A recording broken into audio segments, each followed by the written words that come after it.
Merci balandi nyonso ya Shadracom TV chaîne na bino bolinga kamakasi lelo bozali moko ya bino mwana mboka oyo bolinga mingi na kati ya plateau mboloko nyama mayele lelo tokobeta masolo me ava tokokota topesi na prêtre Shadrack Mbote ebele esikazali et grand patron oya soloka masolo kitoko na bana mboka ya RDC longonia pena kopesa mbote na balandi nyonso obalandaka chaîne ya Shadracom TV mbote pena pesi mbote na balandi nyonso balandaka mboloko nyama mayele papa nanga okende na kata Londres na pesi lisusu tous les diaspora mbote na pesi lisusu honorable sami bali banga mbote na yo wana ezali chaîne na bino obolingaka mingi bo s'abonner ezali moko ya bino communicateur ya IDPS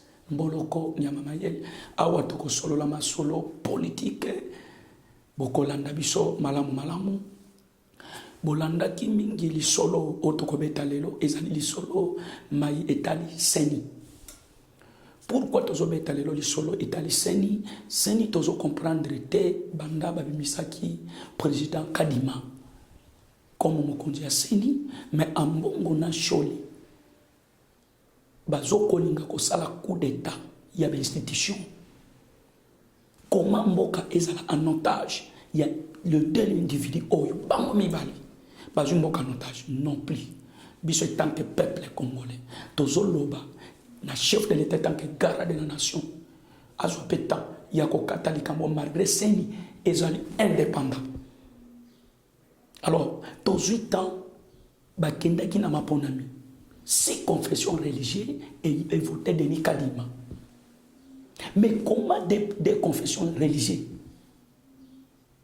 Bangolo kola ba telemeli Kadima tribalisme. Le l'homme M. Kabila azalaki président de la République. Ngoyi Mulunda azalaki Muswahili. Manu azalaki Muswahili. Mais ce qui va dire Kadima c'est notre frère congolais. Totika tribalisme mais biso tokosenga na vie mboso ko ya pwanga lokola ku président ya cour a pesi déjà masolo vie mboso nyata mortoleka puisque minute ezali sur minute ya kovanda te comment que au moment banimateur ya seni il faut ba démarrer déjà masolo puisque 2023 ba kita ba mata IDPS tokokende élection IDPS a gagné majorité parlementaire. Ce qui est le peuple congolais zolé lanzala, peuple congolais zolé loba. Pourquoi? Parce qu'aujourd'hui, majorité wana tozanango, la plupart ezali majorité va malfaiteurs. La plupart ezali majorité ya ba criminel en cravate. Ezali majorité ya ba miyibi. Yango moni ba kitaba mata 2023. Toko qu'il y a une élection pour IDPS to récupérer majorité to yebisa kibino IDPS a kosala glissement te pe IDPS a violer constitution te puisque to zaliba démocrate to ko respecter constitution et puis boyeba en 2023 le président Félix c'est chef de l'état toujours. Alors yo mutozo zela Félix a tigé le pouvoir au retour en boulot. Okonyo kama yo puisque ndenge tozala lelo grâce au président Félix bo utaki kotuna biso bila ya mkonza mboka balandi nyoso bolandaka Shadracom TV bolanda biso malam bila ya chef de l'état Kofi alobaga des négatifs or lokuta mais bila ya chef de l'état est positif la raison pour laquelle écoutez un peu massacre sali 18 ans 20 ans, Bitumbana Est. Mais aujourd'hui, avec le président Félix, tout va bien. Bomoni étant de chaise. Et so salam alam. Pe Bitumbana Est, si, na 2 ans. Kaka, aujourd'hui, grâce au président Félix, Banabaso Tango Félé. Et toutes ces choses, il faut encourager le président de la République. Mon toison dit ma Félix, c'était Azaïndoki. Tous ces gens-là, ce sont des sorciers. Et j'assigne ma parole. Comment qu'aujourd'hui vous disiez que non, Martin Fayulu c'est un opposant? Non! Aza opposant à Nan. Puisque Martin Fayulu c'est un produit fabriqué par l'UDPS. Et aujourd'hui, Boye Bissanga, qui est le fondateur de la Mouka, c'est Tiani qui s'écrit Wamoulou et c'est Félix Antoine qui s'écrit Tulombo. Martin Fayulu a la trahison, il y a qu'à trahir Banamboka, Congo. Il y a un Bissanga Bino. Si réellement Martin Fayulu c'est notre frère congolais, pourquoi ça n'associe avec Congolais? Et jusqu'aujourd'hui, Azawana Koyebisa Congolais, Boma Tilombo, Ngana soit pouvoir. C'est folie. C'est la sorcellerie. Ce méchant question Martin Fayulu, c'est un criminel. Et puis c'est un démon. Donc l'Itinaïe Zali Selma Boma Moulouba Tikamioka. Or Moulouba c'est notre frère congolais. Voilà qu'aujourd'hui, discours à chef de l'État. À Lobi Nazali, président Yaba, Louba Teme, je suis un président. Il y a tous les Congolais. C'est ça un président. Il y a un moni bilan, il y a chef de l'État Fatou Béton. Et ça positif. Les loba n'a pas autant fait, na grâce au président Félix. Billet avion Ekiti, na grâce au président Félix. Yo lingiti lomba salani.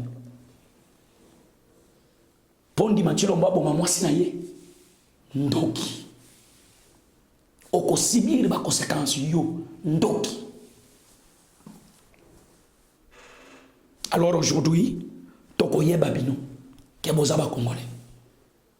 Yango bomoni balandi nyoso bolandaka Shadrach comme TV ou ana ezamuninga na bino mboloko nya mama yele. Et l'homme ça se vise de loin. Ba kitaba mata 2023 élection ezali. Mutu akimate. On m'a touché partout. Ozalaka PD. Ba tienga misapi partout, oza PD. Oko souffrir. Oko tuna ngulu nano telengani te yo ko telengana tangu chef de l'état tandaki loboko yo yebisa ye la message ozolu comme ça la ozwa ngote oko swate omoni Martin Fayulu azali sona succès te bato bozolanda Martin Fayulu histoire na yese kufi muto azo finga ba autorité Obaso kengele ba policier ke bazaba bolole et mutu wana vraiment azana droit ko gérer la république azana na mutema moto az incompétent voleur criminel impoli azo finga ba officier c'est honte yango to senga ki na ONG oya bana ba soda ndenge ba politiki Martin Fayulu plainte il faut arrêter puisque benjir ezamalamute benjir public oyo Fayulu asalaki ezamalamute. Alors il y a montre que Sabino ezali moko na bino mboloko na mama ye bolanda Fayulu te. Fayulu histoire na yesili. Histoire ya Fayulu esili. Ndeto yebisa ke bino un seul président oya koti na souci ya kosunga le peuple d'abord eza Fatou Béton. Yango bomoni lelo botuna ki biso biloko ko lia bandoki biloko ko yeyeti. Sko Congolo ko kutena kirda na munoko. Tant que vous avez bagé en marche, vous avez soviétique à vanter, puisque Fati a zobunda. Boloba kana biso pour créer une sécurité. Pour venir bayate. Est-ce que Moutou Yaboui et puis Mouzitou c'est un folaire. Le premier ministre numéro 1, Oya Yibambo Yamboka, a tonga banda pour belé l'école, ça donne Mouzitou. Mes frères demandent, dis-moi, Mouzitou à l'époque était premier ministre. Même dans la province, est-ce que M. Mouzito a tonga ta toilette à Pango? Ce que Zali, j'ai mis ma tête à couper. Bola qui s'en a yango. Ce que Zali, réellement Mouzito a tonga ta stade na bandouvi, soit il y a qui quitte, j'ai mis ma tête à couper. Rien du tout. Surtout mes frères de Bandoudou, ce sont des malfaiteurs. Ce sont des voleurs. Kobanda Beminaku. Kizenga, M. Mouzito, tous ces gens-là, ce sont des malfaiteurs. Province Abandundu Lelo, Sokinzele Koti, grâce au président Félix. Province Abandundu Lelo, Sokiminde Kokota, grâce au président Félix. Comment l'autorité Abandundu Basosala dans le gouvernement, chaque gouvernement depuis Kassavou jusqu'à aujourd'hui, province Abandonesa, zéro. Mais les autres, je suis président. Oyo bino bolobaka ke muluba koki ko gérer mboka te. Mais les muluba zo sunga ba province nyonso azolongola te. Bino nde bato boza na tribalisme. Toye ko comprendre que bino boza na tribalisme makasi. Et puis pour na bato bango bazali wana soko ba lobi boma na tilombo na tabo ko bomani bako boma tilombo batiki taba puisque bazami tema mabe. Ce sont des démons. Yango to lobaki na balandi nyonso to soutenir le chef de l'État Fatou Beton. C'est notre président des pères et des mères. Bomoni bato nyonso bazo combattre le vision chef de l'État. Soukanango malere kolanda bino. Pobo yeba ke Fati mukolo azwaki pouvoir akendaki nango na stade de martyr atiki mboka na maboko tata Nzambe ezalaki slogan te. C'est un message ezalaki respirer na ba prophète na Nzambe tel que prophète Condé, un grand prophète de la nation. Oyo prophète on a félicité kamaka c'est prophète Condé. C'est méchant question, il prophétise avec un Saint-Esprit Nzambe. Après sa message prophète Condé. Les lomboka Félix appelle ça mon amaboko Nzambe. Ya ngoto senga ki na prophète Condé. Toujours à continuer ma bondeli ya ko sambela pona mkonza mboka puisque mkonza mboka asana bitumba makasi. Wana to sengi na mkonza ya na Moussa Nzambe, les grands prophètes. Ya nation, pays monde. C'est prophète Condé. Oya simbili loba Nzambe. Un grand serviteur de Dieu, c'est le prophète Condé.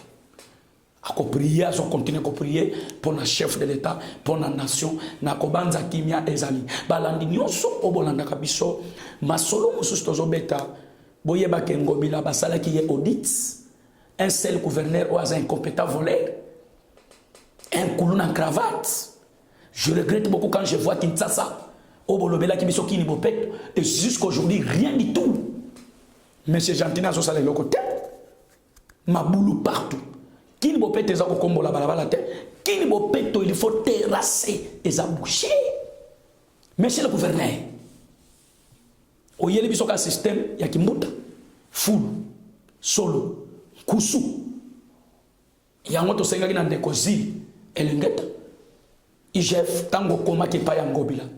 Ma nyonso yo monaki to ana besoin to yeba yango na justice ben interpeller gentini ngobila mbaka puisque azozo musolo ya l'état chaque fin du mois $1,500,000 américains pour na ko réhabiliter banzela kisasa na kini bopeto mais banda ngobila zozo mbongo wana tozo mona msala moko te ki mwenza mabulu bypass mabulu Nzela ya foire qui quitte ndenge moko et jusqu'aujourd'hui rien du tout. Mais au moment que ngobila azumbongo ana zoliango na pire ba petit na parler. Alors il y a notre senga na justice congolais ben interpeller monsieur Gentini Ngobila Mbaka parce qu'azo tourner mu solo ya l'état. Biso ba congolais to kolinga bongo te. Il dépêche to qui pouvoir pour ba malfaiteur te. Et puis to loba ki nous lui dépêche to combataka pour to benga na banti valeur na dictature pour démocratie et pour un état de droit. Yango to lingi état de droit et sala mosala. To yebisa kabino état de droit et zali silogante. Et zali mobeko. Puisque Kabila, il savait que ce qui est état de droit est appliqué parce que Batoune Basala qui n'a pas ce sont des malfaiteurs, de criminels en cravate, de voleurs. Yango monaki ba faiblaki état de droit pas bomaki yango. Mais aujourd'hui, grâce au président Félix, état de droit en marche, PSO travailler, on va arrêter tous ces gens-là. On va y bambongo mboka, ba boma ba congolais, ba viola, ba sala crime contre l'humanité. Ba kokangama. Botala lelo, ba kuluna okanya mabomela biso. Or le mot kuluna ce n'est pas une infraction. Et comment que fraction soit mais voilà qu'aujourd'hui, grâce au président Félix, Azuba Kuluna wana encadré bango, attendi bamona misala, lelo masangweye, kende na bitabe, sac à masangwa 25 kilos, 18 000 francs, Fati Oumela, Fati Béton, papa, yo lo nga Fati Saleloni, Ndoki, Fati Ben, Okoyoka, Bisoba Congolais. Je suis de l'UDPS, un enfant de Kisekedi. Makila, Si je dois mourir pour la IDPS, pour la nation congolaise, pour la vérité. Ngobila yibi mbongo mboka. Il faut ngobila longwa. Il faut ngobila alongwa. Ngobila ndenge mbungwa longwa. Tous ces gens de Kabila, il faut batika pouvoir parce que baza escrocs. Ce sont des voleurs. Bato bakotika la kosala bolamu tena session Félix. Bango bazoluka. Babé sa vision chef de l'État pour 2023 peuple atona Félix au salagini or bakolonga te puisque biso pe ba combattant ba communicateur toza lisu likola lisu ya ngoto yebisa kimino boko mesana pe boko kangama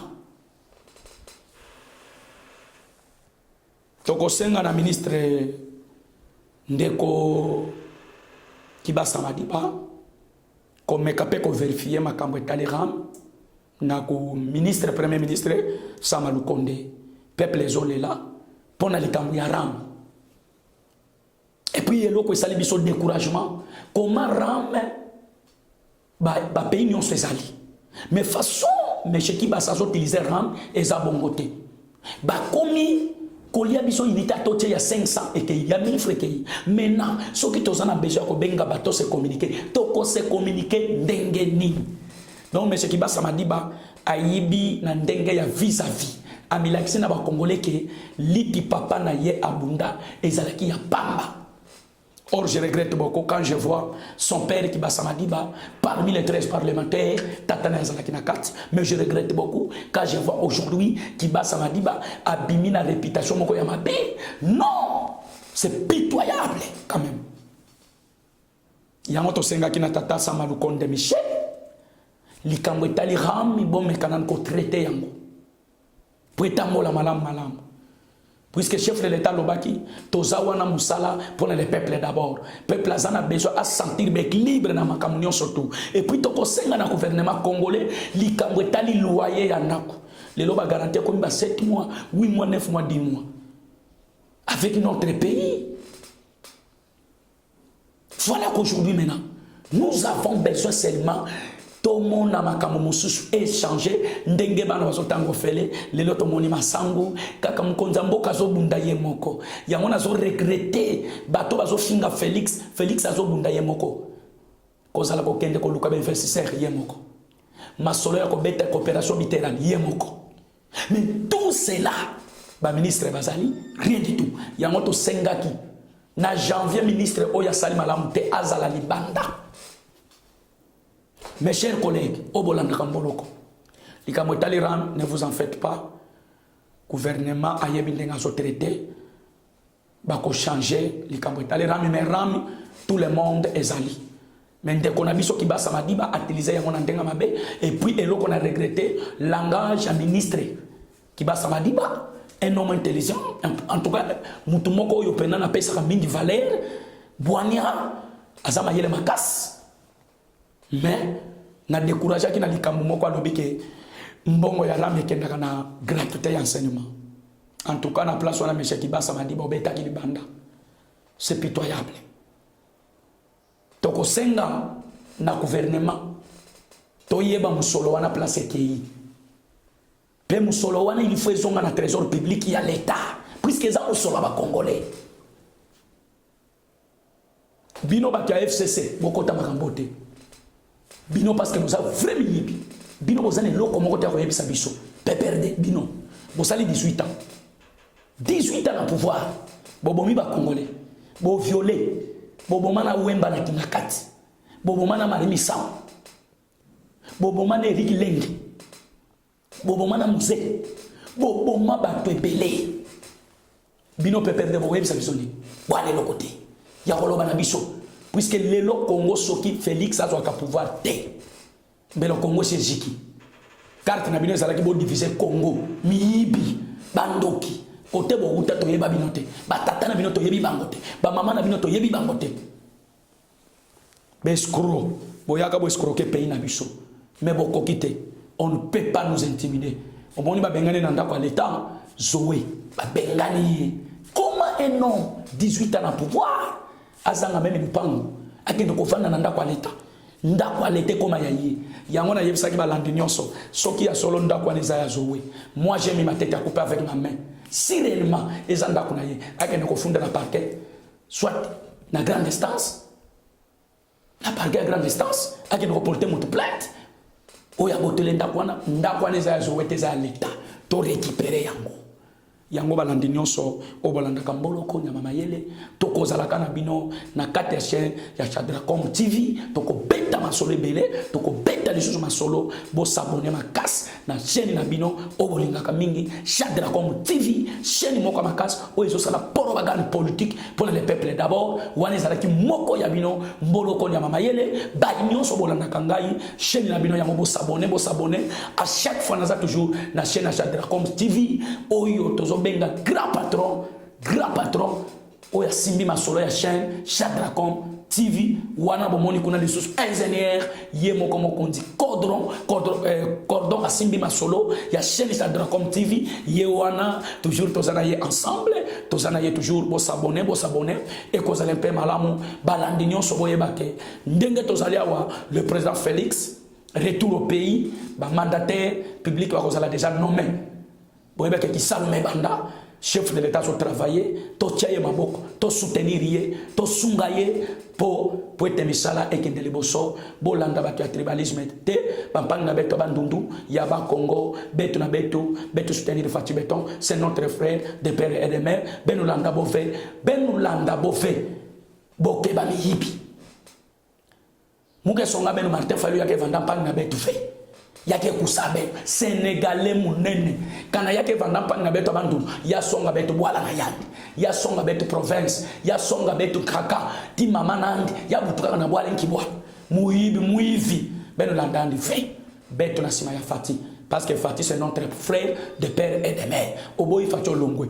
ondimi Facho Tikali soki omoni olembi Congo katisa Brazzaville pesa Congo kuna pokei soki omoni obayo Meli Javel okufi olandi madilu système bosali ba système ebele wana eza mboloko nyama mayele ndenge na yebisa kabino bolanda toujours masolo politique Fati azokoba musala biso pe ba communicateur toza toujours na sima ya Fati Beton tozo soutenir état que ba président parlementaire debout tozawana ki Salomé Banda musala malam na batuno so balandi ngai na moy na milito tozali déjà na kati ya studio na biso na plateau oyo boyoka ka chaîne Shadracom TV yemo komete Shadrac patron mbote sikozali waneza moko ya yo ya chaîne communicateur mboloko nya mama yele na pesi ba diaspora nyonso mbote na kati Europe na pesi autorité de la République démocratique du Congo Fati Beton mbote na pesi le vienanga Samba Lukonde Michel gouvernement ba wario ki Salomé Banda na pesi vienanga mbote lisusu ministre économie masolo a bien l'exportateur baye o ba kendeka na mibi baye déjà na ba to moni biloko ezo kita déjà na matadi rumela ki Salomé Banda na pesi le président patron oyo na lelaka pe minga simbi onise ya anga Jean-Marie Mboma mwana mikili ya poto azape moko ya biso mumbala mwana bandundu mpangi na munu mos Jean-Marie Mboma asimma solo ya onise anga oyo azosunga bemboso no benfirme nyonso ba aveugle yazo sala mona vision ya chef de l'État bo soutenir ye voilà on ezala ki mboloko nyama mayele merci botikala malamu bye bye.